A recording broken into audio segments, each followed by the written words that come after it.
자, 여러분, 그래서 재밌게 봤습니까? 그, 제 강의만 듣다가 이렇게 영상으로 보고 하니까 훨씬 낫죠, 그쵸? 예. 그래서 우리 앞에 배웠던 내용들 좀 기억도 날 거고, 그쵸? 그리고 실제로 우리 뭐 갈릴레오라든지 뭐 뉴턴이라든지 이런 사람들이 뭐 어떤 도구를 가지고 이렇게 했는지 좀 이렇게 비주얼하게 보고 그러니까 뭐 예전에 배웠던 거 좀 기억도 나고 그렇죠? 예. 자, 그래서 이런 과정을 거쳐가지고 지금 우리가 이번 주, 다음 주까지 얘기할 때까지 이제 과학이 발전을 해왔죠, 그렇죠? 그 발전의 역사인데, 그래서 조금 우리가 전에 공부했던 걸 조금 정리를 해보자면은, 어쨌든 우리 이 고대인들은 우주를 어떻게 생각했냐, 아시죠? 우주가 이 세계가 중요한 건 뭐였어요? 세계가 두 개였다는 거죠. 이 고대인들한테는 이 세계가 두 개였어요. 그래서 우리가 살고 있는 이 뭡니까? 이 지상계가 있고, 그렇죠? 지상계가 있고, 그리고 이 신이 있는 이 신이 이 조화롭게 이 세계를 돌보고 있는 그리고 뭐 천사라든지 그리고 달과 별들이 살고 있는 천상계가 있었죠, 그렇죠? 자, 그래서 세계가 두 개로 나눠져 있던 게 옛날 사람들의 상식이었어요, 그렇죠? 네, 그러다가 이제 나중에 깨지게 되죠. 무엇에 의해서? 뉴턴 역학. 뉴턴 역학은 완성되는 데까지 굉장히 또 오랜 기간이 걸렸죠. 그렇죠? 많은 사람들의 노력이 필요했고, 그렇죠? 우리 이 동영상에 잘 표현이 되어 있지만, 또 완성된 뉴턴 역학의 세계는 이제 어떤 세계냐 하면은 그 시계태엽 우주라고 표현이 있다고 제가 말씀을 드렸죠. 그렇죠? 그러니까 시계태엽이 어떻게 돌아갑니까? 딱 정해진 규칙에 따라서 톱니바퀴가 딱 맞아 떨어지는 것처럼 한치의 오차도 없이 딱딱딱딱딱 이렇게 돌아가죠. 그렇죠? 자, 그게 이제 시계태엽 우주입니다. 그래서 뉴턴 역학 우리가 그 라플라스의 악마 이제 얘기하면서 그렇죠? 뭐라고 얘기했어요? 이 결정론이라고 얘기했죠. 그렇죠? 결정론. 그러니까 이 정해진 규칙에 따라서 딱딱딱딱 돌아가니까 이 규칙하고 이 뭡니까? 현재 상태를 알면 뭐예요? 과거도 알 수 있고 미래도 알 수 있고 다 알 수 있는 거죠. 저 요런 세계, 요런 우주였죠. 그렇죠? 자, 그러면 요런 우주면 그럼 어떤 모습으로 보여질까라는 게 이제 그 재밌는 얘기인데 그거를 뭐라고 얘기하냐면은 이제 정적 우주론이라고 얘기합니다. 정적 우주론은 뭐냐면 이런 거예요. 우리 우주가 그러니까 영원한 그런 우주입니다. 그러니까 정적 우주론이라고 하는 거는 그 움직이지 않는다는 뜻이에요. 움직이지 않는다.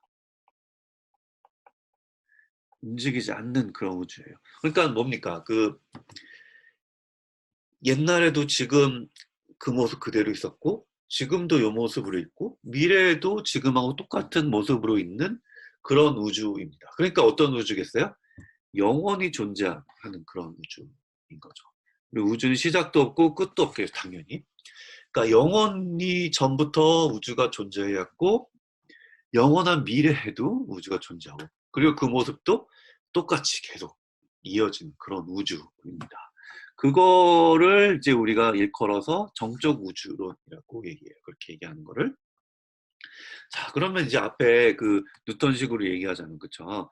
그, 규칙의 이 법칙, 자연 법칙은 영원히 계속 유지되는 거죠. 자연 법칙에 따라서 움직이는 우주니까 당연히 그렇게 보면은 정적 우주론으로 보이겠죠. 그쵸? 그래서 요게 사실은 그 1950년대라고 할까? 그러니까 지금으로부터 약 한 70년 전만 해도 거의 이제 모든 사람들이 다 요 정적 우주론을 당연하다고 믿고 있었습니다. 이걸 당연한 걸로. 그러니까 이게 어떻게 보면 상식이죠. 그러니까 우주가 계속 있었고, 우리 사는 세상에 계속 있었고, 계속 그럴 거라고 하는 거를 의심하는 사람들이 별로 없었던 것 같아요. 그렇죠? 과학자들은 물론이고. 그래서 이 프레드 호일 같은 이제 유명한 과학자, 그러니까 그 시대 1940년대 뭐 그 시기에 이제 전 세계에서 가장 유명한 과학자 중에 한 분이거든요. 그분도 이렇게 얘기를 했어요. "우주는 시작도 없고 끝도 없다. 그리고 그곳에 영원히 존재한다." 이렇게 얘기했거든요. 그러니까 과학적으로 봐도 요 정적 우주론을 인정하는 게 당연한 것처럼 이제 생각해 왔다는 거예요. 그렇지만 이게 그 과학이 발전하면서 이 우주에 대해서 그 새로운 지식들을 우리한테 알려주기 시작하면서 요게 깨지기 시작합니다. 깨지기 시작해요. 그러니까 그러면서 우주가 어떤 모습으로 보이게 되냐면은 매 순간 변화하는 어떤 동적인 우주, 그러니까 동적 우주론으로 바뀌는 거예요. 동적 우주론. 동적 우주론은 뭐냐면 이건 정적 우주론이에요. 움직이지 않는 거예요. 동적 우주론은 움직이는 겁니다. 움직이는 우주예요. 그러니까 우주가 계속해서 변화하는 그런 우주라는 게 밝혀지게 됩니다. 그러니까 뭐가 있겠어요? 계속 변하니까 당연히 시작도 있고 끝도 있는 그런 우주가 된 거죠. 영원히 우주가 존재하리라는 보장도 없어요. 계속해서 변하니까. 그러니까 완전히 그 몇십 년 사이에 거의 정반대로 이 우주에 대한 우리가 살고 있는 우주에 대한 그러니까 우주관이 완전히 뒤바뀌게 됩니다. 그 과정을 우리가 이제 살펴보려고 합니다. 자, 그래서 현대 우주로 살펴본 우주의 모습은 이런 모양인데, 그래서 지금 보면은 이게 어떤 그림인지 여러분 이해를 못 하실 거예요. 뭔지 잘 모르겠죠, 그렇죠? 근데 제 설명을 듣고 나면은 차차 듣고 나면은 요게 무슨 의미인지 이런 그림들이 무슨 뭘 뜻하는지 여러분 다 이해하시게 될 겁니다. 그래서 제가 차근차근 설명을 드릴게요. 자, 그래서 이제 우리가 알고 있는 현대 우주 이론이 이제 빅뱅 이론인데 요게 뭔지는 차차 설명을 하고, 자, 그래서 이제 그 20세기 초까지 이 사람들은 우리는 이제 우주는 정적 우주론이라고 생각을 하고 있었어요. 그리고 또 하나 우주에 대한 이제 그, 그 생각은 뭐였냐면은 우리가 살고 있는 이 은하가 있잖아요.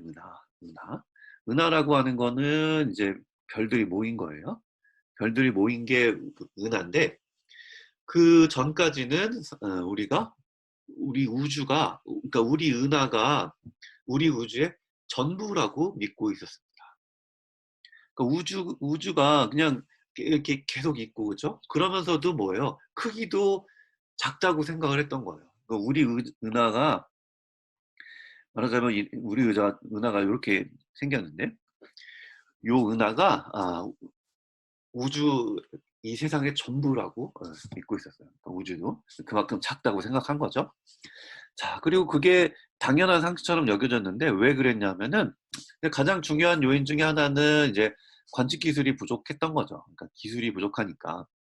그러니까 막 아주 우리 우주의 구조에서 잘 알려면 이제 망원경 같은 이제 아주 좋은 망원경이 있어야 될 거 아니에요, 그렇죠? 근데 이 망원경이나 이런 것들이 부족했기 때문에 그런 기술이 부족해서 아직 그 정도 수준에 머물러 있었어요. 그래서 이 물론 이제 더 클 수도 있다라고 그 이의를 제기한 사람들이 있었거든요. 근데 여러 가지 증거에 의해서 그게 확실히 증명이 안 돼 있었습니다. 예를 들면은 그 20세기 초에 그 유명한 이제 천문학자 중에 한 사람이 이제 반 마넨이라고 한 사람이 있는데 이 사람은 우리 은하가 우주의 전부라는 걸 이제 증명을 했습니다. 증명을 했는데 어떻게 증명했냐면 그 이런 이제 은하의 회전을 망원경으로 봤다 이렇게 보고를 했어요. 그러니까 봤다는 건데, 그러니까 은하가 크면은 이제 어떻게 되냐면 이 은하가 크면 어떻게 되겠습니까? 요 바깥쪽에 이 도는 속도가 있으니까 이 은하 바깥쪽으로 갈수록 도는 속도가 빨라져야 되겠죠. 바깥으로 갈수록 그렇죠? 그래서 은하가 너무 크면은 요 바깥쪽에 있는 별들의 도는 속도가 광속보다도 더 빨라야 되는데 근데 별이 광속보다 빨리 돌 수는 없잖아요. 불가능하잖아요. 그러니까 이제 은하의 회전을 봤다 자기가 이러면서 그래서 그렇기 때문에 은하가 그렇게 빨리 돌 수가 없으니까 은하는 작아야 돼. 크기가 작아야 돼. 이렇게 얘기를 했던 거죠. 근데 이제 나중에 밝혀진 바에 따르면은 이분이 이제 관측을 잘못한 거였어요. 관측을 잘못해가지고 잘못된 결론이 나온 거죠. 자, 근데 그거는 밝혀진 건 아주 한참 뒤에. 근데 어쨌든 이런저런 이제 우여곡절, 결국에 이제 그 망원경 같은 게 좋지 않으니까 이제 이런 결론이 나왔던 거죠. 그래서 어떤 이런 사정들을 거치면서 어쨌든 그 사람들이 이렇게 믿고 있었습니다. '우리가 사는 은하가 이 세상의 전부다.' 이렇게 믿고 있었어요. 근데 그러다가 이제 그 점차 이제 관측 기술이 발전하면서 이런저런 이제 증거들이 나와요. 그러다가 그 결정적인 이제 그 세기의 논쟁이 벌어지는데, 그걸 이제 뭐라고 얘기하냐면 이제 지금 우리는 세플리 커티스 논쟁이라고 불러요. 그 세플리라고 하는 사람하고 커티스라고 하는 사람이 그 그러니까 한 장소에 그 사람들 많이 모아 놓고 모여 가지고 이 우리 은하, 그러니까 우리 우주의 크기를 놓고선 그 논쟁을 벌입니다. 논쟁을 벌이는데, 이 세플리라고 하는 분이 그러니까 나이도 좀 많고 이게 유명한 그런 이제 천문학자였어요. 그리고 이제 커티스가 요쪽에 있는 분인데, 커티스는 좀 상대적으로 좀 젊고, 그림은 좀 이분이 그 나이 들어가는 나한테 상대적으로 좀 젊고, 이분은 그러니까 아주 그 신진학자예요. 그래서 이분이 도발적인 새로운 주장을 합니다. 그래서 이 커티스가 주장한 건 뭐냐면, 커티스가 주장한 이론, 지금 우리는 섬우주론이라고 얘기하는데, 왜 섬우주냐면 그러니까 우주 안에 은하가 여러 개 있다라는 주장이에요. 그러니까 섬처럼 이제 은하가 이렇게 점점 떨어져 있다. 그런 의미에서 이제 섬우주라고 이야기합니다. 그래서 이분은 뭘 주장했냐면은 우리 우주에 은하가 여러 개 있다, 이렇게 주장을 했어요. 이렇게 주장을 했고, 세플린은 어, 당연히 반대로 우리 은하가 우리 우주의 전부다, 이렇게 주장을 했습니다. 세플리라고 하는 분도 대단히 그 훌륭한 천문학자인데, 이분이 남긴 그 중요한 업적은 우리 은하가 얼마나 큰지를 그 처음으로 밝힌 분이에요. 그래서 우리 은하의 크기가 약 10만 광년 정도 되는, 끝에서 끝까지 10만 광년 정도 크기거든요. 그러니까 10만 광년 정도 크기의 그 우주다. 그러니까 우리 우주 전체가 10만 광년, 10만 광년 사실 엄청 어마어마한 거리죠, 그렇죠? 우리 우주 전체가 막 달리 말하면 전체 크기가 10만 광년 정도다라는 거를 증명을 한 분입니다. 자, 그 이 우주의 크기를 처음으로 이제 잰 사람이기도 하죠. 그 은하의 크기를. 자, 그게 훌륭한 분인데, 그래서 두 분이 이제 굉장히 그 격렬한 논쟁을 벌이고, 심지어 이게 그 BBC 같은 이런 방송국에서 생중계까지 될 정도로 그런 이제 유명한 논쟁을 벌였습니다만, 근데 좀 문제는 뭐냐면 이게 토론을 그렇게 했는데 굉장히 오랫동안 이제 논쟁을 벌였는데도 결론이 안 났어요. 그러니까 무승부로 끝난 거예요. 왜냐하면 양쪽 다 증거가 없었거든요. 그러니까 아주 결정적인 증거를 양쪽 다 내놓지 못했어요. 근데 그렇지만 어쨌든 많은 사람들이 요 중요한 문제를 놓고 이렇게 양쪽 편으로 갈라져 가지고 막 이렇게, 그러니까 과학계 전체가 양쪽으로 갈라져 가지고, 한쪽에서는 우리 은하가 이 우주의 전부야, 다른 쪽에서 아니야, 이렇게 양쪽으로 갈라져서 완전히 그 뭐랄까 그 전쟁을 벌이고 있었던 거죠. 자, 그래서 요런 일이 벌어집니다. 1920년대 정도에. 자, 그러다가 이제 몇몇 과학자들이 아주 중요한 발견을 하는데, 그중에 이제 가장 중요한 인물 중에 한 분이 이제 헨리에타 리빗이라고 하는 분입니다. 리빗. 이분은 그 여기 사진에 있죠. 사진에 보시는 것처럼 이분은 여성이에요. 여성이어서, 근데 이분은 정말로 중요한 발견을 하고 굉장히 큰 업적을 남겼거든요. 근데 그 안타깝게도 이게 여성이라는 이유로 지금까지 많이 잊혀져 왔어요. 근데 최근에서야 이렇게 복권이 많이 되고 있거든요. 그러니까 이 여성이란 이유로 그 사람들이 인정을 안 하고, 그러니까 말하자면 이분의 이 피커링이라고 하는 이제 천문학자의 고용된, 그러니까 밑에 있던 연구원이었는데, 그러니까 요 분의 업적으로 이제 많이 이제 알려졌어. 근데 알고 봤더니 사실은 이분의 이 리빗의 업적이었다고 하는 게 지금에 와서 우리는 밝혀지고 있어요. 근데 어쨌든 그만큼 대단한 업적을 남긴 분인데, 정말로 중요한 발견을 합니다. 정말로 중요한 발견을 해요. 근데 이분이 어떤 분이었냐면, 그러니까 말하자면은 요때 이때 계산하는 사람들, 그러니까 컴퓨터라고 불리던 사람들이 있거든요. 그러니까 지금 우리는 이제 컴퓨터가 계산을 해주지만 그 전에는 컴퓨터가 없을 때는 사람이 계산을 했잖아요, 그렇죠? 그런 사람들을 이제 컴퓨터라고 불렀습니다. 계산하는 사람들. 또 주로 어떤 사람들이 있냐면 그 여성인데, 그러니까 교육을 잘 받은, 교육을 아주 고등 교육을 받은 여성들이 주로 했습니다. 왜 그랬냐면 이때만 해도 남녀 차별이 심해가지고 여성들이 취직할 곳이 없어요. 취직을 못 하니까.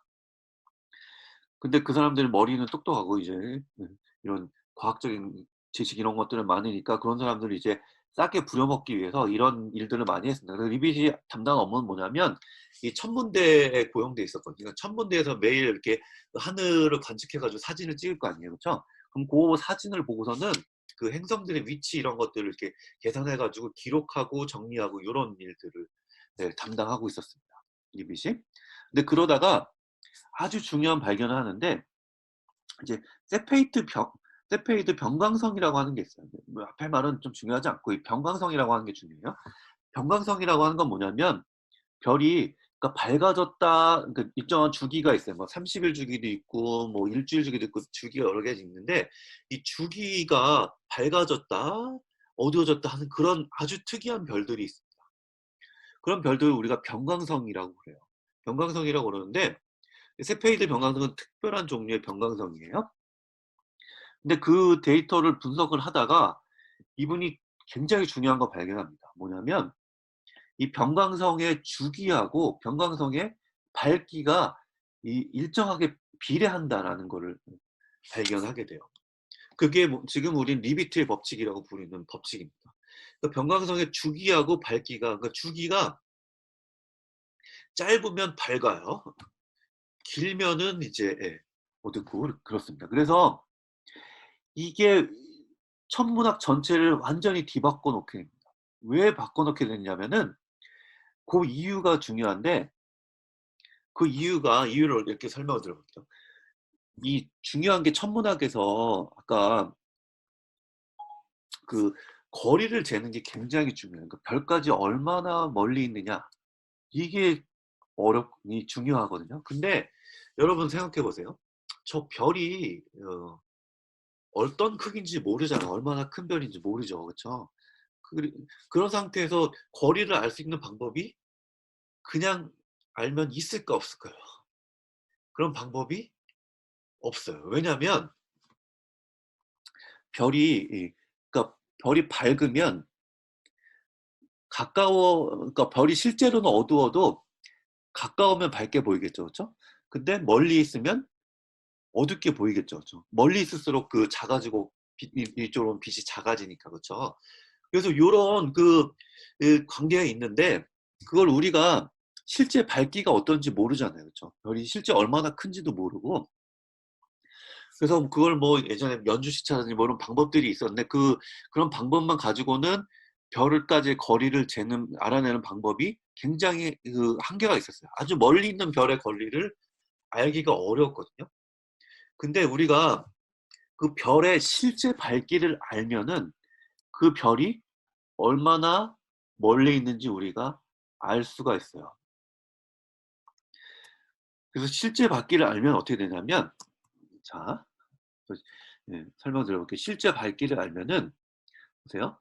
그럼 실제 밝기가 요만큼 있다 그러면 어때요? 거리가 멀어질수록 어때요? 점점 어두워지니까, 그렇죠?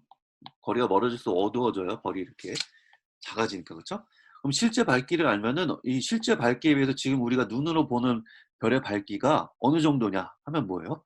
만약에 실제 밝기보다 지금 우리가 보고 있는 별이 더 어둡게 보인다. 그럼 어때요? 그러면 멀리 있는 거죠. 그렇죠? 근데 실제 밝기하고 지금 우리가 보는 밝기하고 차이가 없어요, 별로. 그러면 어때요? 별이 가까이에 있는 거죠. 그렇죠? 근데 이런 식으로 쓰면 이런 식으로 되는데, 그래서 실제 밝기를 아는 별이 있으면 그 별까지의 거리를 알 수가 있습니다. 근데 문제는 뭐예요?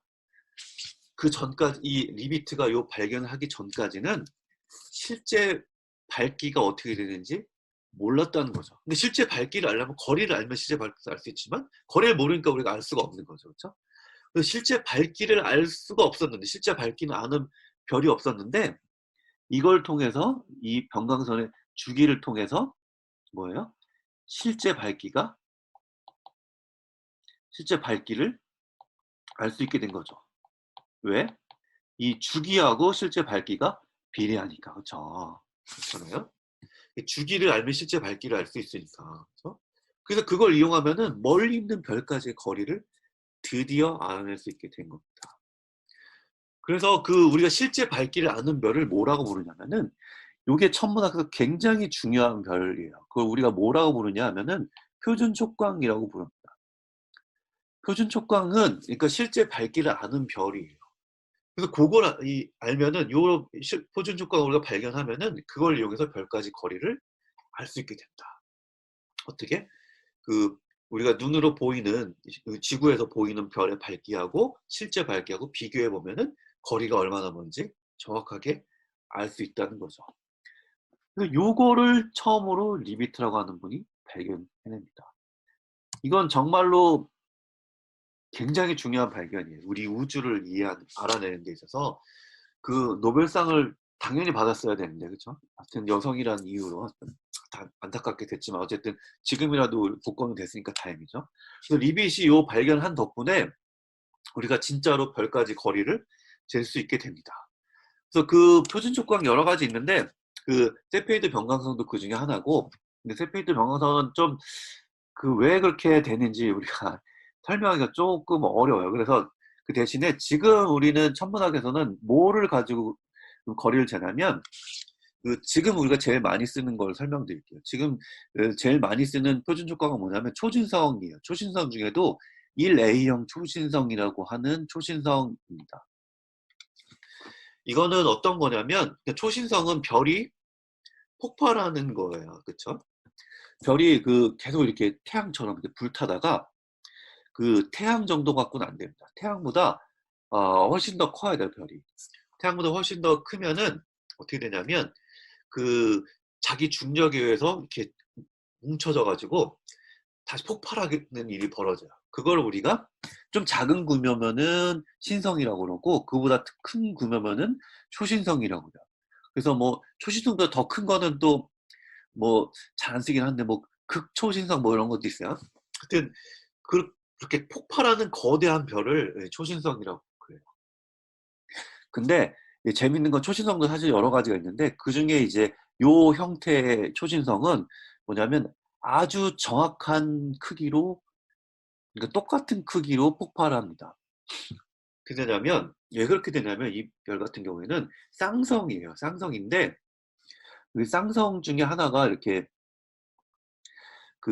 폭발하기에는 둘 다 크기가 작아가지고 이 초신성 폭발을 하기에는 크기가 좀 부족한 그런 별들 두 개가 이렇게 같이 돌고 있는 그런 별이에요. 그러면 어떤 일이 일어나냐면은 이 한쪽 좀 더 큰 별이 작은 별을 이렇게 말하자면 중력으로 빨아들여가지고 잡아먹게 됩니다. 먹어치우게 돼요. 정말로 중력으로 끌어당겨가지고 자기 이렇게 먹어버리는 거예요.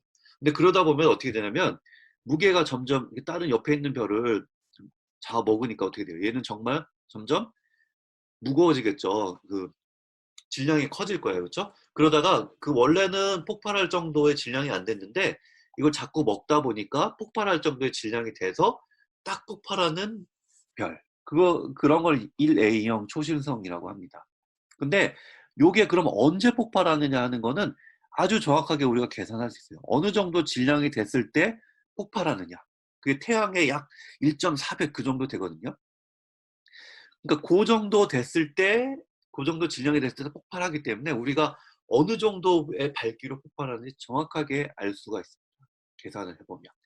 그래서 이거는 뭐예요? 밝기를 딱 아니까, 그렇죠? 그래서 요거를 우리가 발견했다 그러면 걔 밝기를 망원경으로 관측하죠. 그러면은 이 초신성까지 거리가 얼마인지 딱 계산해서 나오면 되는 거죠. 그렇죠? 그래서 요게 표준 촉광인 겁니다. 자, 그래서 이런 원리로 우리가 별까지의 거리를 재는 거예요. 자, 그래서 요거를 가지고 이제 실제로 관측을 해낸 사람은 이제 에드윈 허블이라고 하는 사람입니다. 에드윈 허블이라고 하는 사람인데 이 에드윈 허블은 안드로메다 성운 안에서 세페이드 변광성을 발견해요. 표준 척박을 발견한 거죠.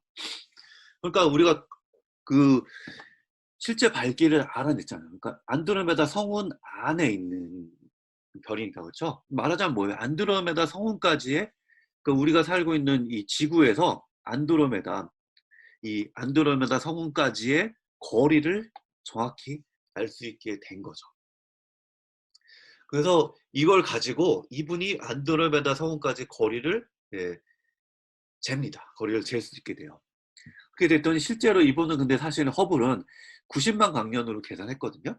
근데 이 오차가 좀 커요. 근데 실제로는 약 250만 광년 정도 떨어져 있어요.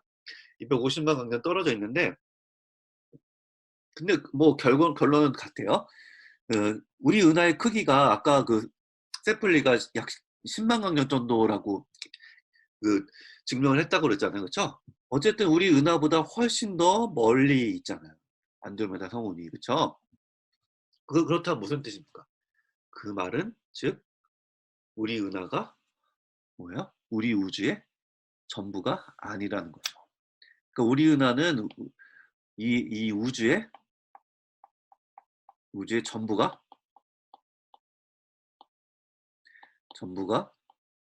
아니라는 거죠. 그쵸? 아니라는 결론이 나올 수밖에 없죠. 자, 그래서 정말로 많은 사람들을 충격에 빠뜨린 그런. 그러니까 말하자면 그 전까지는 사람들이 그런 게 있었던 것 같아요. 좀 뭐라 그럴까? 우리에 대한 이제 우월감 같은 거, 그런 게 있었던 것 같아요. 그러니까 말하자면 우리가 살고 있는 이 은하가 지구가 우주의 중심이고 우리가 세상의 전부다, 이런 그 좀 약간 그런 근거 없는 자신감, 그 근자감이라고 하나요? 그죠? 근거 없는 자신감, 이런 것이 있었던 것 같아요. 근데 그걸 다 깨버린 거죠. 알고 봤더니 뭐예요? 우리 은하가 우리 우주의 전부가 아니라 우리 은하 말고도 다른 은하들이 우리 우주에 많이 있다라는 거를 이제, 예, 드디어 이 신화를 이게 깨뜨리게 됩니다. 자, 그래서 여러분들한테는 별 감흥이 없을 수도 있지만 이 발견이 나왔을 때 정말로 많은 사람들이 충격을 받았습니다. 우리 우주가 이렇게 거대하구나. 그 전까지는, 그러니까 우주가 약 10만 광년 정도 크기밖에 안 된다고 생각했던 거예요. 근데 사실 알고 봤더니 우주는 어마어마하게 큰 거죠. 그래서 우리 우주가 얼마나 큰지 뭐 이런 건 나중에, 예, 얘기를 해보고. 자, 그래서 여기서 이제 이어서 근데 이걸 더 확장해가지고 더 이제 놀라운 발견으로 이어가게 되는데, 이거를 지금은 이제 원래는 이제 허블 법칙이라고 불렀거든요. 근데 지금은 요 법칙을 허블보다 먼저 발견한 사람이 있었어요. 근데 르메트르라고 하는 사람이 먼저 발견했는데, 이분은 그 카톨릭 신부였거든요. 그래서 이제 자기 연구 결과 이런 거를 아주 그냥 자기네 나라에 아주 조금 유명하지 않은 그런 이제 학술지에 발표하면 사람들이 몰랐어요. 그러니까 별로 이분이 욕심도 없고 이런 분이어가지고 허블이 발견했는 줄로 알고 있었는데, 사실 먼저 발견한 사람이 있다는 걸 알아서 지금 이름이 바뀌었습니다. 원래 옛날 교과서는 허블 법칙으로 돼 있었는데 이제 교과서가 다 바뀔 거예요. 허블 르메트르 법칙으로. 이게 작년에 이름이 바뀌었어요.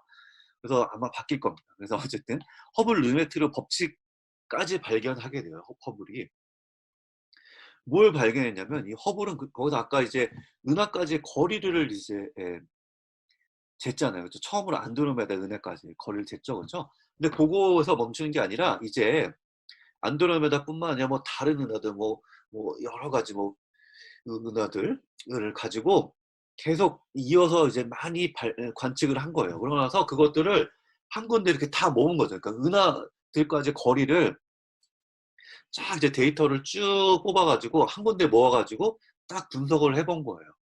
그랬더니 더욱더 놀라운 사실이 밝혀집니다.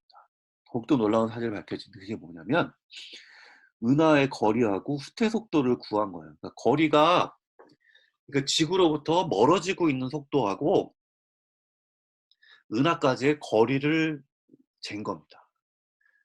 그랬더니 그걸 비교해 봤더니 이게 정확하게 이렇게, 지금 여기 그 선을 보면은 뭐 이게 데이터인데, 요런 선으로 딱 비례 관계에 있다는 게 발견이 됩니다. 허블이 발견을 해요. 그러니까 르메트르하고 허블이. 이 데이터를 쭉쭉쭉 맞춰보니까 이런 비례관계에 있다는 거를 발견합니다. 근데 이게 뭘 말해주느냐면은 그러니까 더 빨리 멀어진다는 거는 무슨 뜻입니까? 더 빨리 멀어진다는 지구로부터 멀어지는 속도가 빠르다는 거잖아요. 그렇죠? 근데 걔가 그런 애들은 거리가 멀어요. 그렇죠? 근데 그 멀어지는 속도가 느린 애들은 뭐예요? 지구로부터 거리가 가까워요. 그렇다는 건 뭐냐면 무슨 뜻입니까? 여러분 좀 잘 생각해 보세요. 단 하나의 결론밖에 안 나옵니다. 어떤 결론이 나오냐면은 출발점이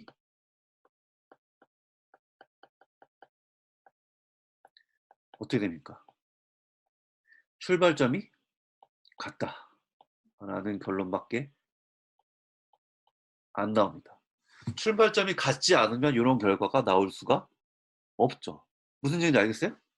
그러니까 만약에 다른 데서 출발했으면 은하가 멀리 있는데도 지금 속도가 느릴 수도 있겠죠. 그렇죠?